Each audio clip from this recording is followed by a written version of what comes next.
గబ్బర్ సింగ్లో ఒక డైలాగ్ ఉంటుంది కళ్యాణ్ గారిది. అరే ఓ అమ్మాయి ఓ వారానికి పడుద్ది, ఓ అమ్మాయి ఓ నెలకు పడుద్ది, ఓ అమ్మాయి ఓ సంవత్సరానికి పడుద్ది.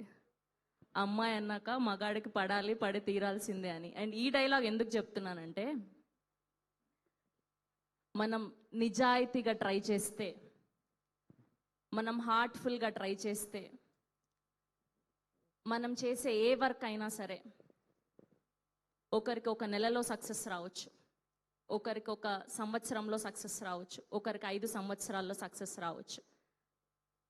కానీ ఎన్ని సంవత్సరాలైనా సరే ఆ దేవుడు కూడా చూసి, అరే వీడు బాగా కష్టపడుతున్నాడు, వీడు నిజంగా నిజాయితీగా కష్టపడుతున్నాడు అని చెప్పి మీకంటూ ఒక ఆపర్చునిటీని ఇస్తాడు. అలా 17 సంవత్సరాల తర్వాత ఈ హే భగవంతో నాకు ఇచ్చాడు. So I'm so happy